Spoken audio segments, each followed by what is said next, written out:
hidup kudus seperti Yesus, menjadi sempurna seperti yang Bapa inginkan.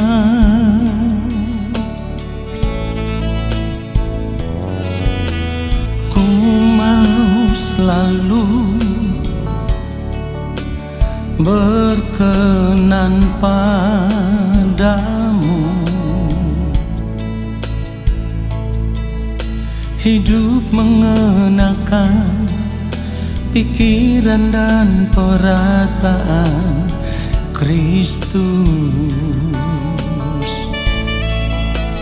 dalam perkataan, dalam perbuatan. Ku mau Kristus nyata di dalamku, yang ku ingini hanya kerajaan-Mu, ya Allahku. Keindahan dunia, kesenangan dunia, tak ku ingini lagi semua itu, sebab kemuliaan yang Bapa sediakan, itulah yang sempurna.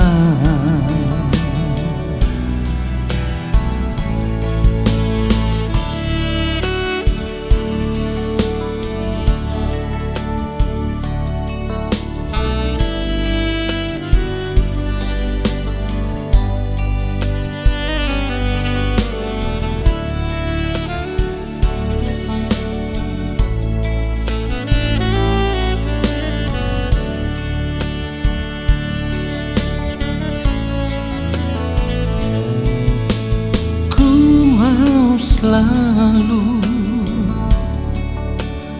berkenan padamu, hidup mengenakan pikiran dan perasaan Kristus,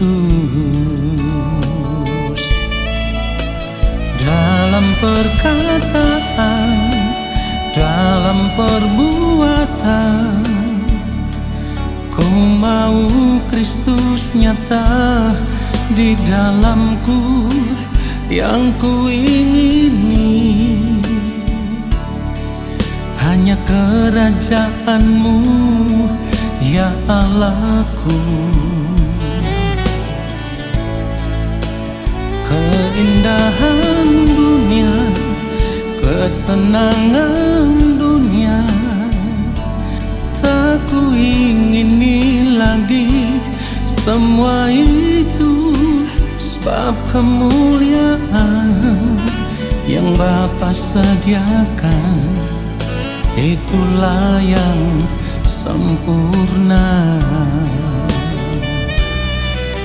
Oh, dalam perkataan, dalam perbuatan,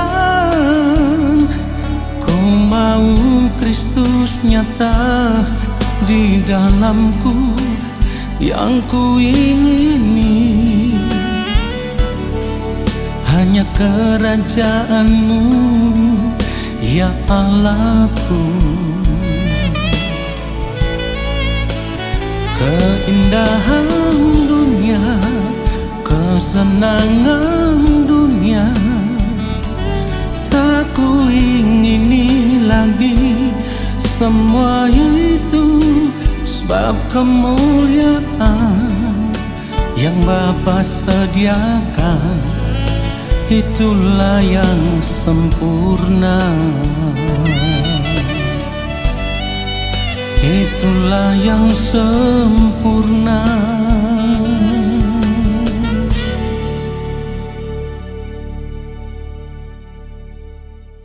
Kita berdoa.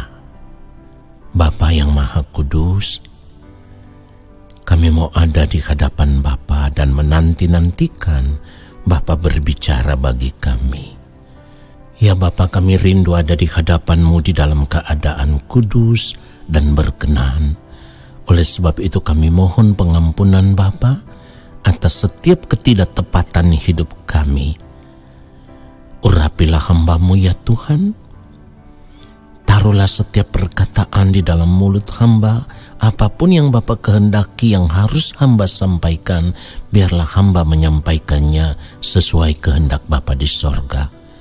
Roh Kudus Tuhan menguasai hati dan pikiran kami semua, supaya ketika kami mendengarkan kebenaran firman Tuhan ini, kami semua diberkati dan kami mau hidup seturut dengan kehendak Bapa di sorga. Di dalam nama Tuhan Yesus Kristus, kami siapkan hati kami untuk menerima kebenaran firman Tuhan saat ini.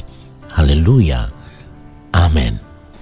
Saudaraku yang dikasihi oleh Tuhan Yesus Kristus, kalau kita melihat keadaan manusia saat ini, maka kita akan menemukan suatu kenyataan bahwa saat ini ada begitu banyak orang yang hidup hanya untuk memiliki kehidupan yang dikehendaki oleh diri mereka sendiri. Dengan kata lain, mereka hidup hanya untuk mengejar kenikmatan hidup dunia ini. Nah, saudaraku, kenapa demikian? Karena mereka bercermin atau dipengaruhi oleh gaya hidup orang lain yang ada di sekitar mereka, oleh gaya hidup dunia yang mereka lihat setiap hari. Dan tentu gaya hidup seperti itulah yang mereka kejar, yang mereka cari, yang ingin mereka nikmati. Tetapi gaya hidup seperti itu tidak sesuai dengan apa yang Allah Bapa di sorga kehendaki, atau gaya hidup yang jauh dari standar hidup yang Tuhan inginkan.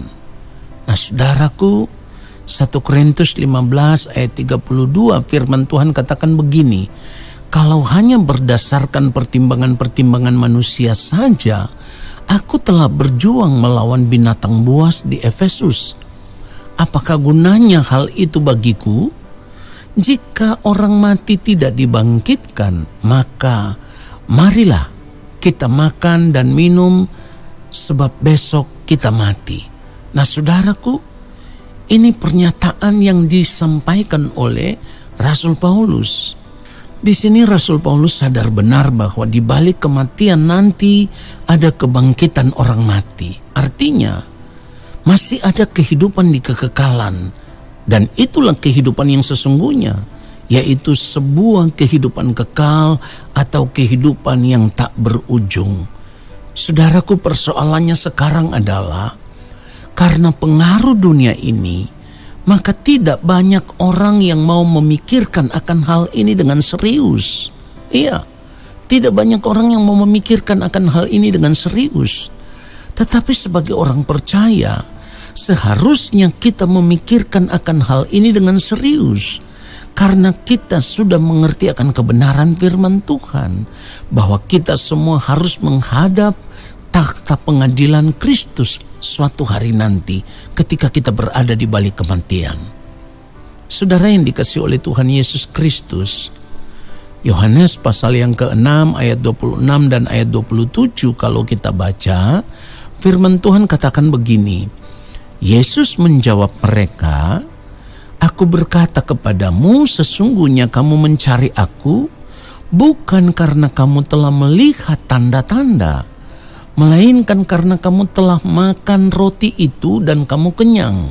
Ayat 27, bekerjalah bukan untuk makanan yang akan dapat binasa, melainkan untuk makanan yang bertahan sampai kepada hidup yang kekal, yang akan diberikan anak manusia kepadamu, sebab dialah yang disahkan oleh Bapa, Allah dengan meterainya. Nah, saudara perhatikan baik. Dari apa yang Tuhan Yesus katakan ini seharusnya kita mengerti bahwa di balik kematian nanti masih ada kehidupan yang baru, yaitu kehidupan kekal. Persoalannya adalah saat ini banyak orang mengikut Tuhan Yesus Karena mereka hanya ingin mengejar berkat-berkat jasmani yang mereka impikan, yang mereka inginkan, ya, supaya mereka bisa makan, minum, dan pakai. Dan dengan berkat-berkat yang mereka terima itu, mereka bisa menikmati kenikmatan hidup dunia ini. Nah, saudara yang dikasihi Tuhan Yesus Kristus, itulah kenapa Tuhan Yesus berkata, "Aku berkata kepadamu, sesungguhnya kamu mencari aku bukan karena kamu telah melihat tanda-tanda, melainkan karena kamu telah makan roti itu dan kamu kenyang."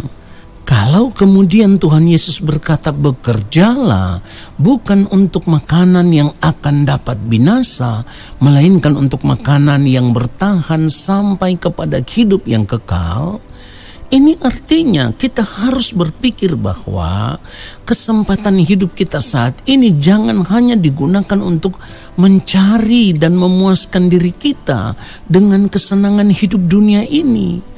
Tetapi yang terutama dalam hidup ini, kita harus berjuang untuk mencapai atau memiliki kesenangan hidup di kekekalan nanti, yaitu diterima di dalam kerajaan Allah Bapa di sorga. Itulah kenapa Tuhan Yesus juga berkata di dalam Matius pasal yang ke-6 ayat 33, "Tetapi carilah dahulu kerajaan Allah dan kebenarannya, maka semuanya itu akan ditambahkan kepadamu."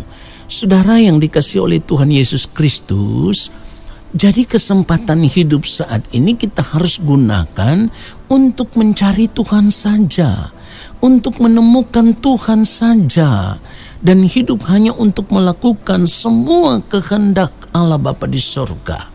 Tidak ada yang lain. Inilah yang dimaksudkan dengan bekerjalah untuk makanan yang dapat bertahan sampai kepada hidup yang kekal.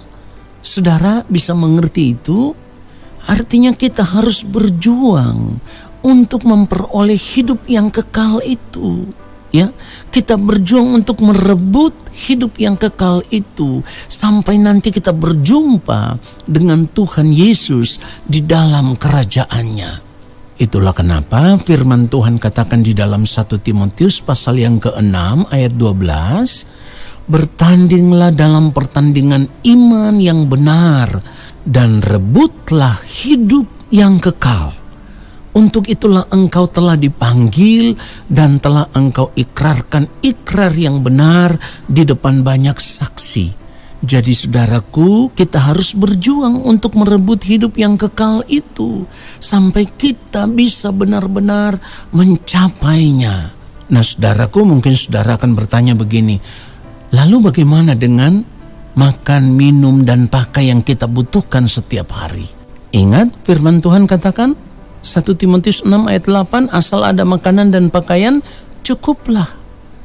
Kemudian kalau kita lihat lagi pada ayat firman Tuhan yang lain, Ibrani 13 ayat 5 mengatakan apa? "Janganlah kamu menjadi hamba uang, dan cukupkanlah dirimu dengan apa yang ada padamu. Karena Allah telah berfirman, aku sekali-kali tidak akan membiarkan engkau, dan aku sekali-kali tidak akan meninggalkan engkau." Artinya kalau kita setia berjuang untuk hidup melakukan kehendak Allah Bapa di sorga, maka di dalam segala keadaan Tuhan pasti pelihara kita sempurna. Kiranya kebenaran firman Tuhan ini memberkati kita semua. Haleluya. Amin. Mari kita berdoa saudaraku. Bapa, kami sungguh mengucap syukur untuk setiap kebenaran firman yang sudah kami terima. Firman yang selalu mengingatkan kami bahwa hidup di dunia ini adalah hidup yang sementara. Hidup di dunia ini bukan hidup yang kekal. Dan itu artinya kami tidak boleh tenggelam di dalam gaya hidup dunia. Kami tidak boleh mengarahkan hati dan pikiran kami tertuju kepada kesenangan-kesenangan hidup dunia ini. Tetapi sebaliknya, ketika kami mengerti akan kebenaran firman-Mu, kami mau mengarahkan hati dan pikiran kami hanya tertuju kepada kerajaan-Mu ya Allah. Sebab kami rindu ada di dalam kehidupan yang sesungguhnya. Kami rindu ada di dalam kerajaan-Mu ya Allah Bapa di sorga. Oleh sebab itu, Roh Kudus Tuhan, belas kasihanilah kami, pegang tangan kami, pimpin langkah kehidupan kami, supaya di sisa umur hidup kami, yang kami lakukan di sepanjang hari-hari hidup kami adalah hanya melakukan kehendak Bapa di sorga saja. Ya Bapa, mampukanlah kami untuk semakin hari semakin hidup berkenan di hadapan-Mu. Mampukanlah kami untuk melepaskan diri dari keterikatan dengan dunia ini. Dan kami hanya mau mengikatkan diri kami dengan Engkau saja ya Allah. Terima kasih untuk kebenaran firman-Mu ya Tuhan. Kami bersyukur karena kami sudah diberkati oleh firman-Mu.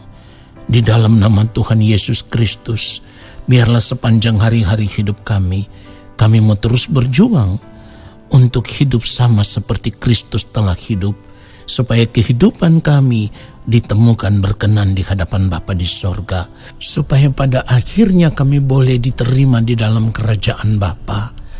Di dalam nama Tuhan Yesus Kristus, kami bersyukur untuk kebenaran firman Tuhan ini. Pada akhirnya kami semua mau mengangkat tangan di hadapan Bapa di sorga, dan kami akan menerima berkat-Mu. Turunlah atas kehidupan kami segala berkat kasih karunia daripada Allah Bapa di sorga.